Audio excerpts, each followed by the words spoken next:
So basically, the first question is that it's been quite a while since Liberate, and can you explain why it's sort of taken so long again for another indie album? I wasn't entirely happy with what I did on the Liberator album, nor was I entirely happy about the number of sales.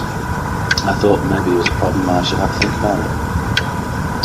I think also I was aware that as I got older, I'd started to concentrate writing more and more pop songs. Perhaps I was a bit desperate after even still the residual from the end of the 80s, that everything's got to be a hit single kind of thing. So again, I wanted to address that and do something that was a bit broader and a bit more sort of scope to it. So, for all those reasons, I just really felt I needed to take time off to think about what I was going to do. Was the album sort of written mostly in Dublin because you was out there? Yeah, I would say the bulk of it was written in Dublin, and then there was a few things done when I was up in Los Angeles. One or two bits when I was back.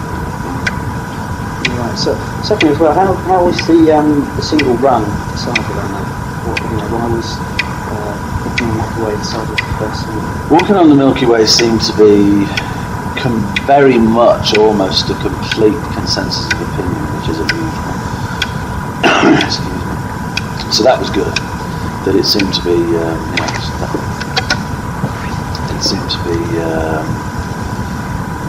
everybody agreed on it. The second single has taken me somewhat by surprise, I have to say. I didn't think that I like Universal, but I didn't thought it was a single. I know a few people have. And all of a sudden the record company just said, we actually want to go with this, because we were talking about going with both of the chemists. And it's been a combination, I think, of the German and the English record companies and their radio promotion staff just saying, we think the radio stations will play this more than any other. Yeah, the album's quite an emotional album as well. It's very sort of into yourself sort of thing. Was that conscious or was that just laid back at the time? No, I mean, I was thinking about myself and about my life and thinking about making records and why you make records and things like that. And I think that it didn't, I've always written personal things.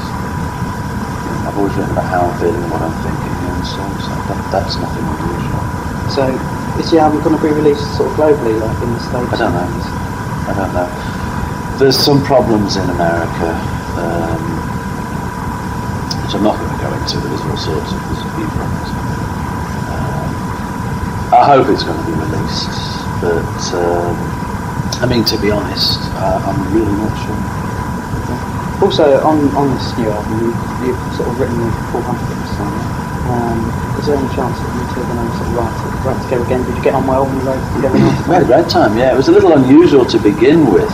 I wasn't sure how, probably he felt nervous as well, so, because there was a way we always used to write, and I just wondered whether how quickly we could get that back up, what we'd gravitate towards. And I think, even though I was concerned about it, we did gravitate back towards the way we used to write. He sat at the keyboard and I sat at the computer and the mixing desk, which is the way we always used to do it. Who actually instigated the sort of initial starting to write together? Did you call Paul or Paul call you? We'd increasingly started sort of talking to each other about bits and bobs and just how you doing, how are you, and socialising a bit. And I think he said, he found out I was going to go to Los Angeles after Ireland, and he said, listen, if you come for dinner or something. So I did have dinner, and I think it was over dinner we were discussing, he said he was pleased that I continued with R&D and being successful. He also said he was pleased that there'd been, that he'd left, actually. I'm sorry, I'm brain's wandering at the moment. He also said he was pleased that he'd left. Because he'd really got tired of it, and really something to do. So he didn't miss any of that. But what he did miss was writing songs. So you've written with Paul and stuff. Is it easier to sort of write songs these days? It is and it isn't. I can put a piece of music together that sounds like a completed piece of music quite easily. I've learnt my trade, and also the machinery available now makes it a lot easier. Doesn't mean it's a good song now. To actually write a good song, I think in some respects is getting harder, because it's trying to come up with something that you haven't done before, or you haven't heard before, or lyrically you haven't sung about before. I think that's one of the reasons why it takes me longer. I write more songs and throw more away. Do you still sort of enjoy writing music, or sort of see it as a job? So all these albums, or... I did enjoy writing this album, but it was bloody hard. I mean, I'll be honest with you, this album was in my mind a make or break. From day one, it was like, I'm going to go and make an album that is brilliant, that I'm going to be really proud of. I think in some respects, in the back of my mind, I was looking at making an epitaph album. I didn't feel that Liberator was the last album I wanted to do. So I was determined to make a brilliant album. And to be honest, there have been times when I have had to tear this album out.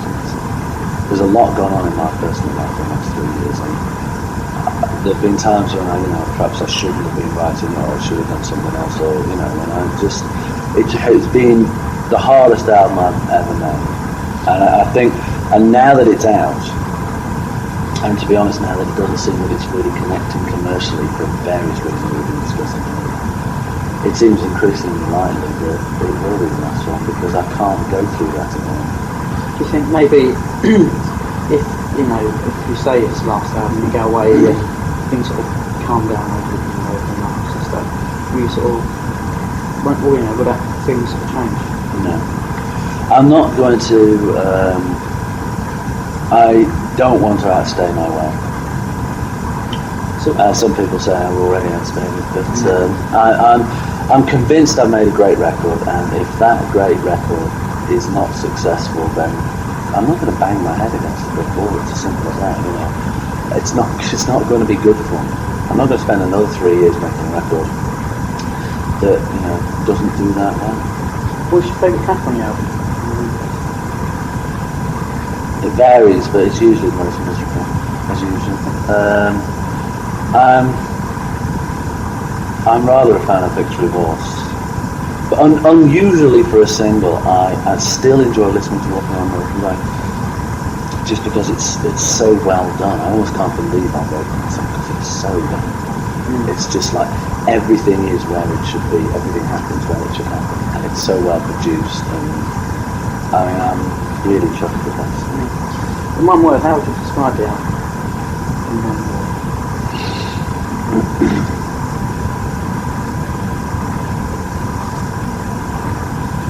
In one word, that's Could you? no, because it wouldn't. You can't capture the whole thing in one word. I mean, I could pick a series of words. Reflective, autobiographical, well made. I don't know. I mean, my head is kind of spinning with this record. On this album, it seems to be every time me and you have an interview, it's the same question. Just a second. Why is it you sort of constantly drag your heels on songs like Kiss of Death, Twins, The Sister Sector, when they're really good songs? Because I always found there was some problem with them, whatever they may be, and they all have different problems. Resist the Sex Acts doesn't fit on this album, John. You've heard it. It doesn't fit on this album. This album has a particular direction, and whilst there's different musical instruments and maybe different styles, this album has a particular direction, and Resist the Sex Act doesn't fit on it. Yeah, it's very, very mature. It's probably the most mature album we've written since Concept from Reality. Just a minute. At the age of 37 and 21. But that Victory Walk thing, it's a nice song. When I heard that, it just stopped me in the car. Just said, whoa. They're very good songs on this thing. Yeah. But it'll all gel together. It sounds like it's better. Yeah, with the, sometimes as in why you don't let me listen to demos anymore is because, I used to moan that the demos were a lot better than the finished album. Sometimes they weren't. Sometimes they weren't as well. Are you happy with the finished product of Universal compared to the demos? Yeah, I think I am actually. Because I think actually in a completely the reverse way from Liberator, where the demos had lots of passion and looseness, and the finished album was a bit tight and busy and overproduced. Strangely enough, the demos for this album, sort of because they're all done with machine, they're all a bit, one-legged and a bit tighter. And the finished stuff was glorious. And I think the sound of this record is great. And I think the playing of it is good. And, I think we didn't over-egg it, It's like some songs we just left really empty because that's all they need. At the moment I think I'm quite pleased in terms of, what the record I made. We sort of just talking a second ago about you've been around for a long while doing jazz. If it was 1978 again, what things do you feel you'd do differently? Or would you do anything different? When you look at the last 18 years, let's see, I want something back on the back part. When you look at the last 18 years, there's been a lot of positive things, and if you really changed anything dramatically, how many of those would you have lost, if not all of them? There's been lots of downs as well as the ups, but you can't exactly say that. There's a few things I've changed, I wish I could have paid a bit more attention to the financial side of things, but I didn't. It's too late to go and change that now. And if I had, maybe I'd have got stuck into understanding the management of the record company side of it. Maybe I would have lost some of the enthusiasm for doing other things. Do you have any regrets from you didn't do anything?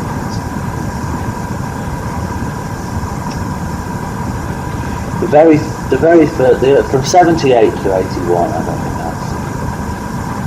that was the mind of skills.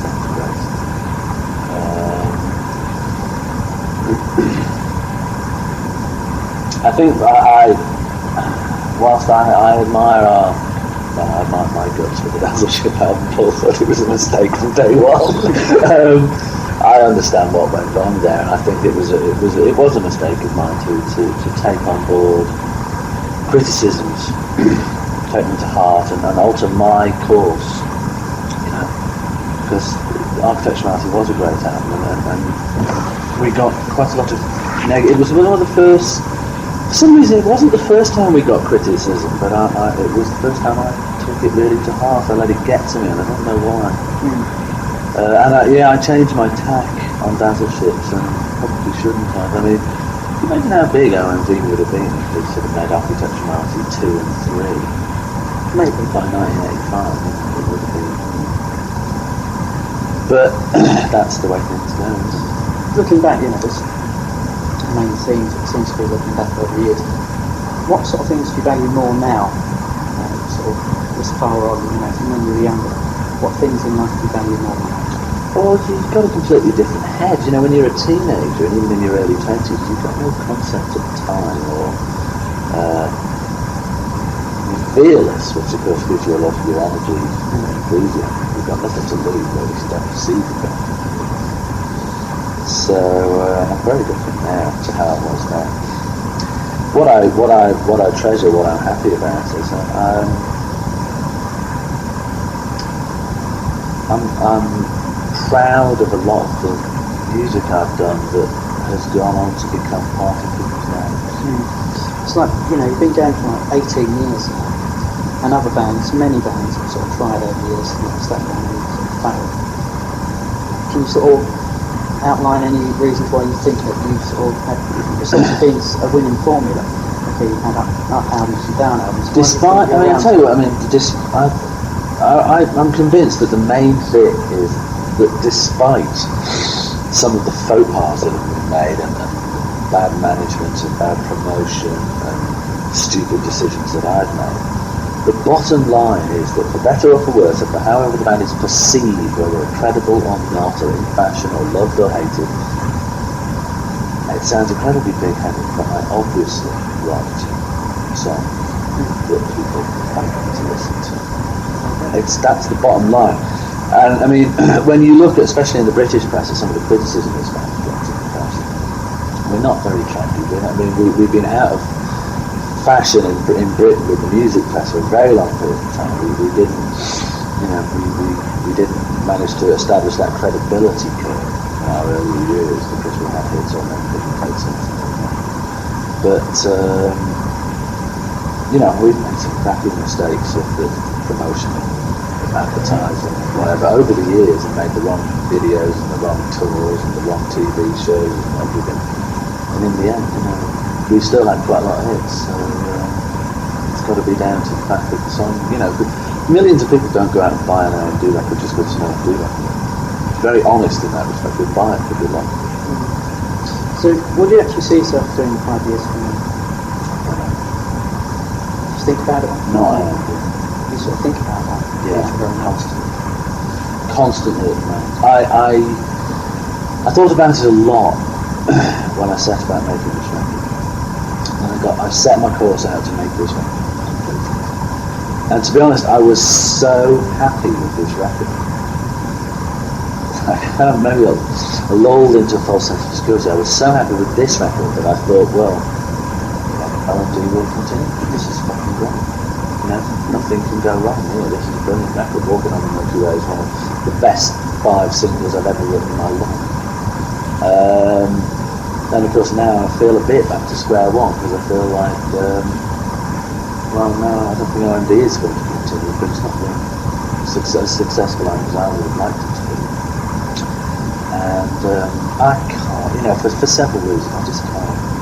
I can't justify doing this. I've got kids who, frankly, I'd rather see than not see. I'm not going to go on tour and leave them. You're not going to tour? No, I don't think it's going to be too much. I'm not going to spend 2 or 3 years making a record that I feel like it's nice to, some people like it, but it's a relative thing. You've been on top of the pops and sold millions.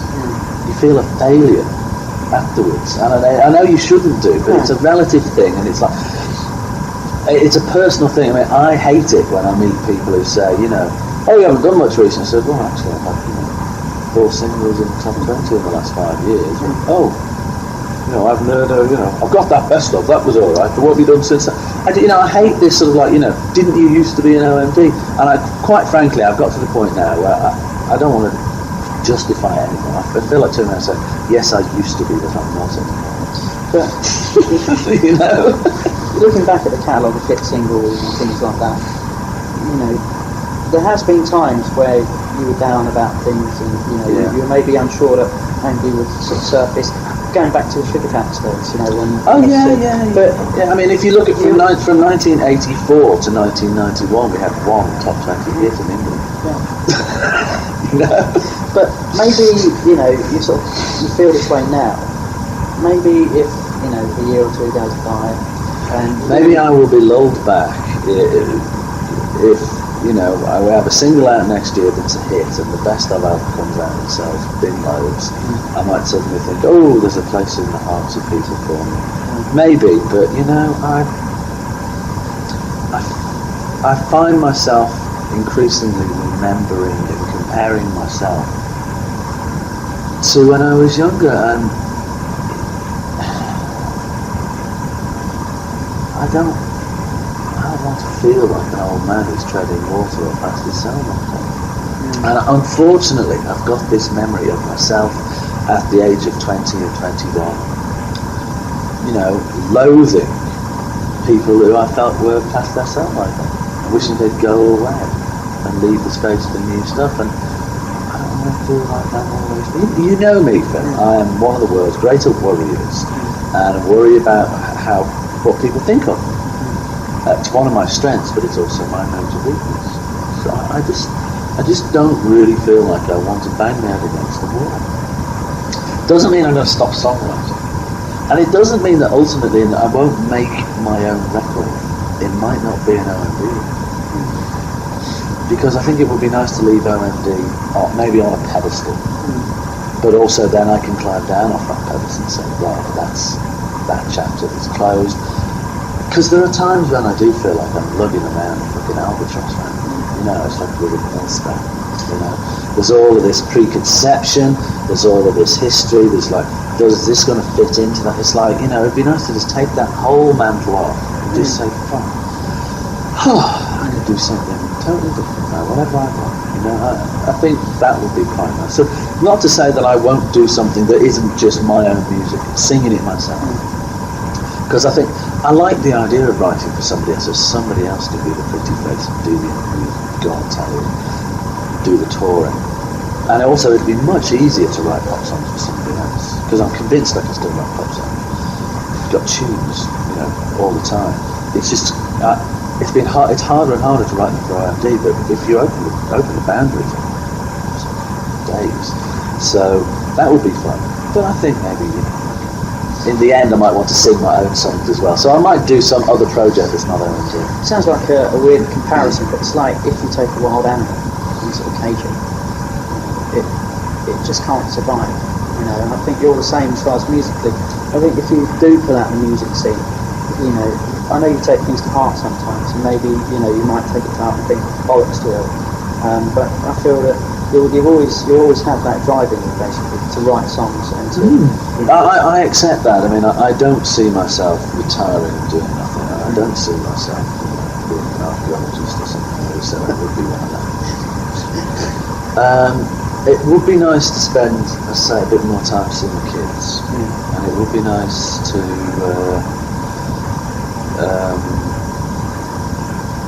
I would miss. I mean, it is addictive. I love going around different clubs, and I do like travelling around the world, even though I am getting really Especially. No, I mean, it's a drug, you know. I mean, getting your passport out and flying around the world. You never wanted to stop. It's great. It's exciting, and it appeals to me as well, because I think I'm one of these people that's like, you know. You climb to the top of the hill to see what's on the other side, and then it's like, oh great, yeah, oh there's another hill, let's climb to the top of that one. And I've constantly got to keep going beyond, and it's again, it's another sort of failing. It's like, I know more is not always better, but I've always got to check it out just to find out, you know. It's like constantly got to peer over the next fence or over the next hill or meet the next challenge. So constantly travelling around the world and setting yourself up to make a record or make a product. It's this feeling of progression. You know, you've got to keep going forward. It's just. So after my time, do you sort of do you value relationships more now than what you used to? A little bit. I still find them sticky. I still find myself being selfish, because it's like I want to be busy friends with somebody when I want to be busy friends with them, and then I want them to fuck off and leave me alone when I just want to watch the sport or do something else instead, you know. But I think there's a lot of people like that. I'll get like that quite bad now. But you were talking earlier about you've got kids. Can you elaborate? I've got a daughter who's coming up for 5 and a son who's just 1. What's her name? Charlotte and James. And are you happy being a father? Is it? I adore my kids to pieces. Well, yes, it does. Yeah. He's alright now. I think he's a very rare baby who didn't have an acid bird once in his life. But sort of closing up now, obviously this is going out at web on the internet. Would you ever be interested in sort of chatting with fans live over the internet? Can't time fast enough. What do you think of the internet these days? I've only given it a cursory glance, I have to say. I mean, for all the talk of R&B being electronic, I was about to say you're very electronic. You're not on it. I'm not a techno head. I think maybe I was fascinated when I was a teenager about electronic music because it was new. But I think gone is my days when I would, you know. My biggest problem with technology is that I hate reading bloody manuals, books about how it works. If I can't work out how something works in 10 minutes, I can't be asked to learn how to do it. Just talking about. But the web is interesting. Now, I mean, going back to the web thing, I do like checking things out. I've been fascinated to see the R&B pages. And I mean, when I I've moved house again recently. When I finally get my office built, I'm going to get a computer in there and get myself swanning around the ground. But you see, one of the other things is a few years ago I realised that I don't like sitting here. I sit in front of the computer all day writing songs, but I have stopped myself playing like video games and things, and I'm sure that the web would become a thing like that. You just get on it and you just go travelling around and surfing around. The next thing, before you know, your life's passed you by. And I mean, I used to spend hours and hours playing video games and just my life is like on suspended animation. So I think it's interesting. There's interesting stuff you can get on talk to people. Well, about rounds like what was They're all next questions, are they? Well, yeah, most of them are. There's some that we're trying to do. Some of them are like really, really fat.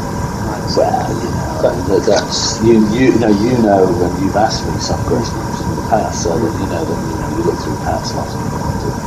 Yeah, but there's something very quickly. If you've got time, just run through it. It's like these little personnel files, but they're really good. We've got a personnel file and favourite things. So if I quickly run through them, there's a lot, but you can just round them up.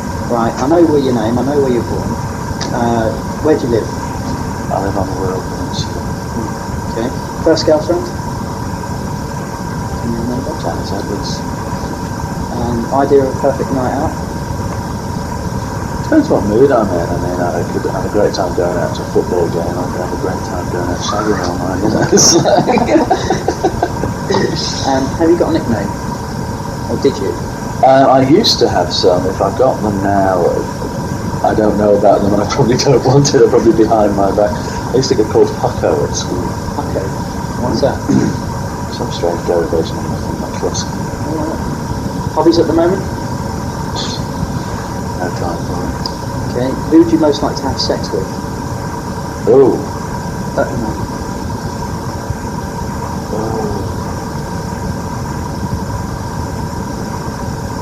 I was really into Yasmin Bleeth, but she's gone a bit Hollywood. Lost loads of weight as well. I haven't been thinking about it recently. I mean, there has not been a piece of like turbo totty recently that I've kind of got. Danny Minogue? Not really. She's mine. Yeah, she's alright since she's had her boobs. So you don't know that? No, I just not sounding thinking about it recently. Start thinking about it. Oh, blimey. Where's my brain gone? Hates? What do I hate? Yeah. I get really tired of career politicians, so I can't watch the news anymore. What are your likes? What do I like? Oh. At the moment I like relaxing and a quiet life. I think I might get to like Prozac. Seriously start thinking about taking Prozac. Most treasured possession at the moment? You can't call each other possessions, can you? So, possession. Not the car. Not my what? Car.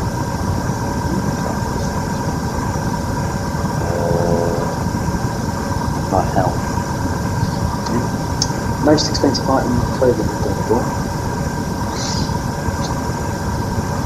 One single item.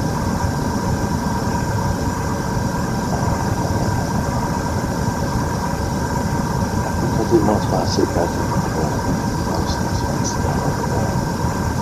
I still got a Gianfranco Ferrara jacket from 1984 that was half price at 500 quid. How many beers get you pissed? Trying to sort of bit. We're talking about Fuggles, probably 3 to 4. Yeah. If we're talking about Budweiser or something, drinking oil tanker with the stuff and it wouldn't work. What car do you have? BMW 750. More of in '96. More of? Yeah. For me, record sales. Less of? Frustrations. Biggest obsession at the moment?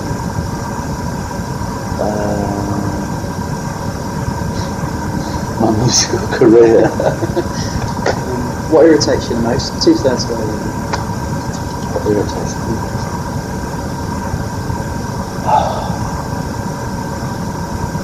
people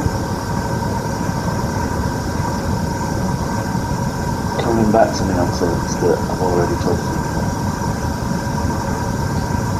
Most hated person.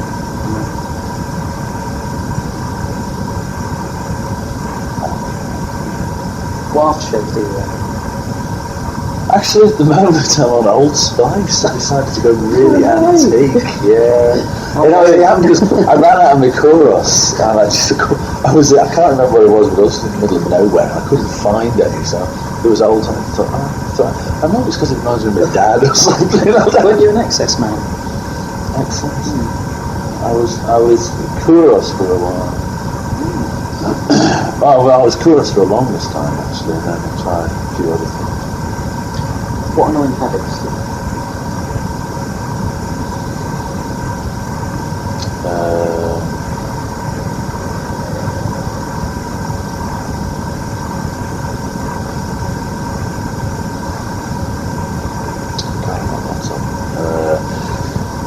Losing the plot when somebody's talking to me, my brain will go off thinking about something else and come back to it. What are we talking about? Picking my nose, driving too fast, worrying about everything. You don't go out. Okay, right, we've just got the folks now. 2/3 away, so it shouldn't be long. Favourite food? Japanese. Favourite single? Not OMD. Probably Plump for the first one I ever bought. Without You, that means not Mariah Carey. Favourite book? That I ever wrote, or that I ever read.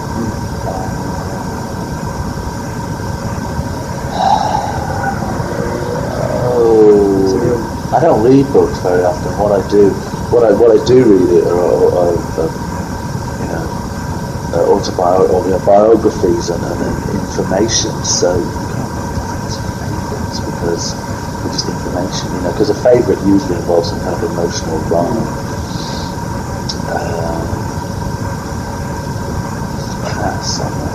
Favourite album? Non-OMD.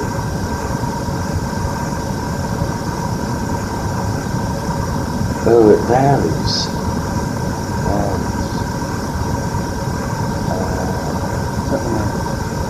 Favourite album at the moment is Pulp Different Class.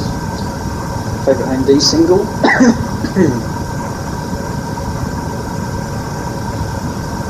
I'll have to say Electricity because it was the first. Favourite OMD video? Favourite football team? Liverpool FC. Favourite woman? Okay, I'll just put this in. What to look at? Yeah, we'll pass that one. Pass. Who's your favourite actor? Not interesting.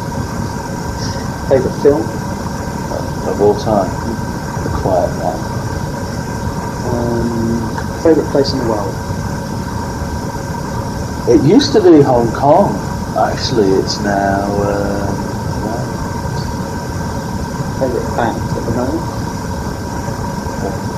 And favourite joke at the moment? The joke about the class who are asked to stand up and one by one tell the class what they'd rather be covered in if they weren't covered in skin. Yeah. And the teacher says, "Stephen, stand up." "Well, miss, if I wasn't covered in skin, I'd like to be covered in gold because I could peel a bit off and buy a very expensive car, park it outside our house, and then everybody will know how rich I was because I was covered in gold." David: "Well, miss, if I wasn't covered in skin, I'd like to be covered in platinum because it's more valuable than gold, and I'll peel a bit off, buy 2 expensive cars, put them in front of my house, and then people would know that I was richer than David because I have platinum skin." Brian: "Well, miss, I'd like to be covered from head to toe in pubic hair." "Why pubic hair then?" "Well, my big sister's only got a tiny bit down here, and you see the fucking cars parked outside our house every night." That's a good one, mate. That's a good one. Do you have one about, would you call fly with no wings? Walk. Oh, you've heard that one. You told me that. You probably told it to her. What do you call a donkey with 3 legs? A wonky. Why? What's the... Tony Allen's Why do they call the camels the ships of the desert? So full of Arabian seamen. I like that. There's tons of them at the moment. Tons of them. But